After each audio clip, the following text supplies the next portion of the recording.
Halo semuanya, perkenalkan kami dari kelompok 3 metabolisme zat gizi makro.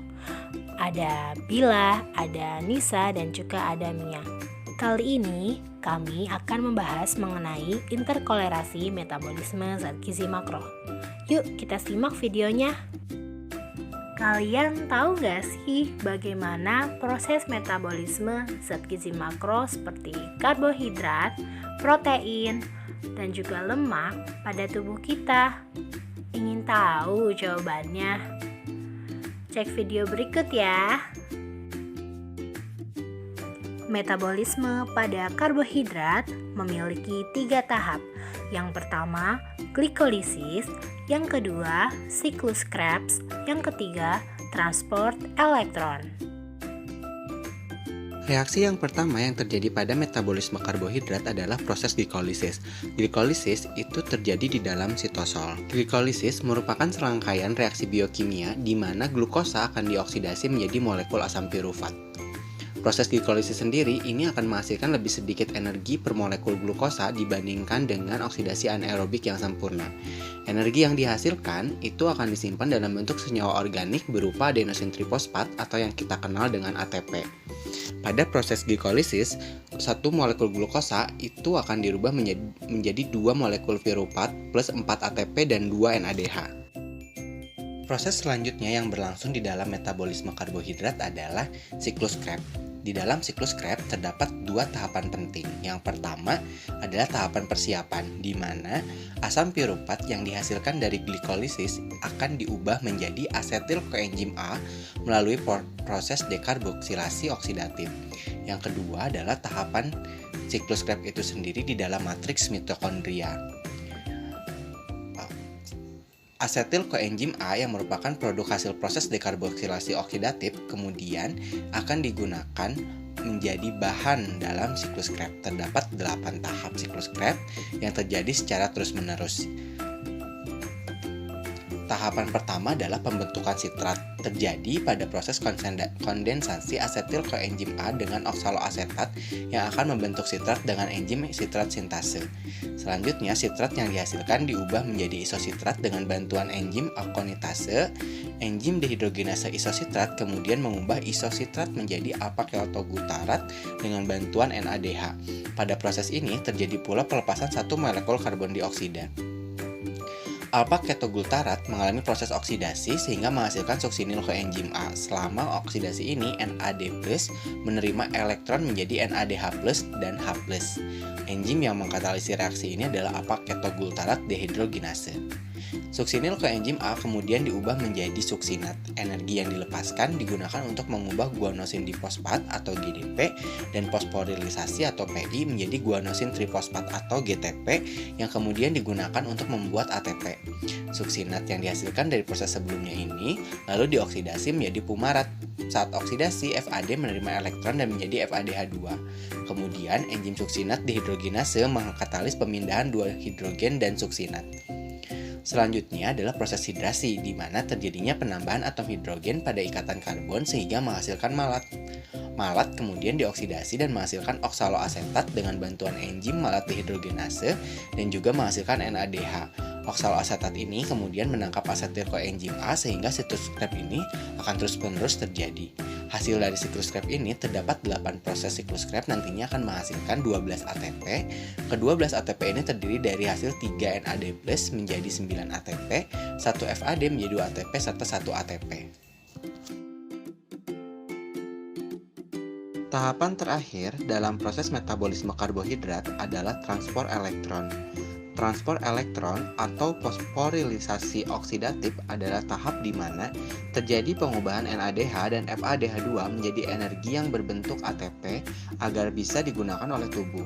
Tempat berlangsungnya tahap transport elektron berada di bagian mitokondria, tepatnya di bagian membran dalam atau krista mitokondria. Baiklah teman-teman, untuk sesi berikutnya kami akan mencoba menjelaskan tentang metabolisme protein. Untuk metabolisme protein sendiri terdiri dari metabolisme asam amino dan juga siklus urea. Di dalam metabolisme protein, protein yang masuk di dalam tubuh maka akan didegradasi di dalam saluran pencernaan menjadi asam amino bebas. Kemudian asam amino bebas ini akan ditransport melalui sel epitel usus halus masuk ke dalam kapiler darah yang terdapat di pili-pili dan ditransfer ke dalam hati. Selanjutnya ada proses transaminase. Proses transaminase adalah proses yang mana suatu gugus amino dipindahkan. Ya, contoh salah satu reaksinya adalah di mana gugus glutamat dengan penambahan alpha ketoasid itu akan menghasilkan alpha ketoglutarat dan alpha amino asid. Reaksi transaminase ini membutuhkan koenzim piridoksal fosfat atau PLP yang berasal dari vitamin B6. Selanjutnya adalah deaminasi. Deaminasi adalah suatu reaksi kimiawi pada metabolisme yang melepaskan gugus amina dari molekul senyawa asam amino. Pada manusia, deaminasi terutama terjadi pada hati, walaupun ada loh asam glutamat juga mengalami deaminasinya pada ginjal. Proses deaminasi dalam lingkungan aerobik akan menghasilkan asam okso yang kita sebut dengan deaminasi oksidatif yang terjadi di dalam hati. Asam glutamat merupakan satu-satunya asam amino yang mengalami deaminasi oksidatif karena senyawa ini merupakan akhir dari setiap reaksi transaminase. Pada reaksi deaminasi oksidatif, asam glutamat akan dikonversi menjadi asam ketonnya dan bergantian gugus amina menjadi gugus keton. Hasil akhir berupa dua senyawa produk yaitu asam ketoglutarat alfa dan amonia. Yang selanjutnya adalah siklus urea. Pada reaksi deaminase sebelumnya, gugus NH2 dilepaskan dalam bentuk amonia dan dalam bentuk urea dalam urin. Amonia dengan kadar yang tinggi merupakan racun bagi tubuh manusia. Urea adalah suatu senyawa yang mudah larut dalam air, bersifat netral, terdapat dalam urin yang dikeluarkan dari dalam tubuh. Pembentukan urea berlangsung di dalam hati. Proses yang terjadi di dalam siklus urea terdiri atas beberapa tahap, yaitu yang pertama dengan peran enzim karbomoil fosfat sintase, ion amonium bereaksi dengan CO2 menghasilkan karbomoil fosfat. Dalam reaksi ini diperlukan energi dari ATP. Yang kedua, dengan peran enzim ornitin transkarbomilase, karbomoil fosfat bereaksi dengan L-ornitin menghasilkan L-citrulline dan gugus fosfat dilepaskan. Dengan peran enzim argonium succinate sintase, L-citrulline bereaksi dengan S-alpartat menghasilkan R-arginium succinate. Reaksi ini membutuhkan energi dari ATP. Yang selanjutnya dengan peran enzim arginin succinate liase, L-arginin succinate dipecah menjadi fumarat dan L-arginin. Dengan peran enzim arginase, penambahan H2O terhadap L-arginin akan menghasilkan L-ornitin dan urea. Ornitin yang terbentuk dalam reaksi hidrolisis ini bereaksi kembali dengan karbomil fosfat membentuk citrulline. Dengan seterusnya dan terus berulang, reaksi keseluruhan siklus urea akan menghasilkan 2NH2 ditambah CO2 plus 3 ATP dan plus H2O menghasilkan urea plus 2 ADP, 2 AMP, dan 2 PI PPI.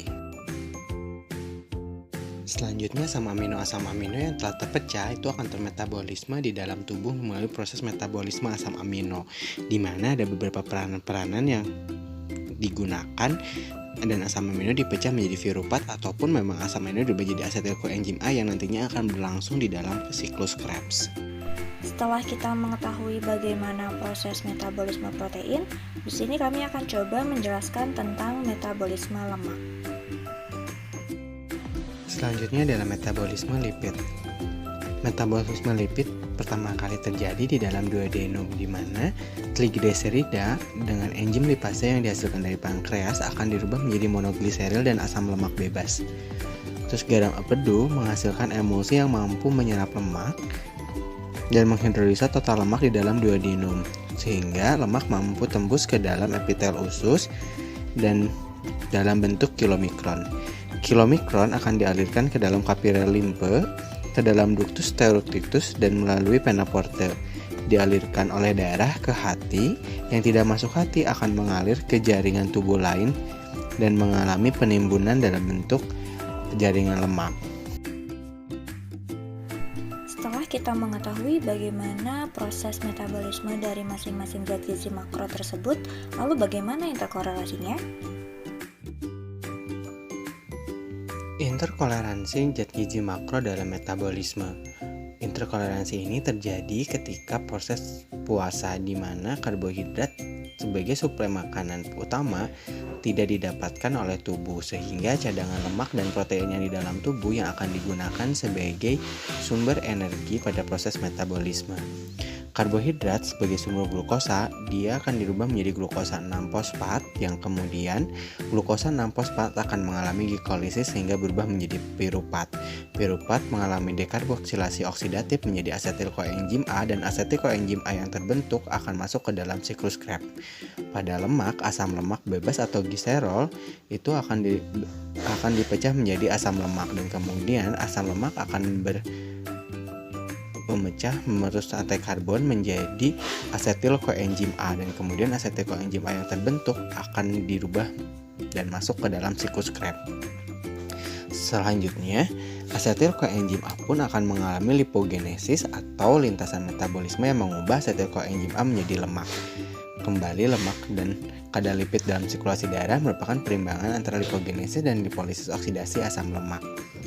Protein dalam intake atau protein dalam asam amino makanan selanjutnya akan dirubah menjadi nitrogen. Nitrogen akan dirubah menjadi piruvat asid, dan ketika menjadi piruvat akan masuk ke asetil koenzim A, atau nitrogen itu sendiri juga akan langsung kebentuk menjadi asetil koenzim A dan akan masuk ke dalam siklus Krebs dalam bentuk fumarat atau malat. Baiklah teman-teman, kita sudah sampai di sesi penutup. Demikian yang dapat kami sampaikan. Terima kasih.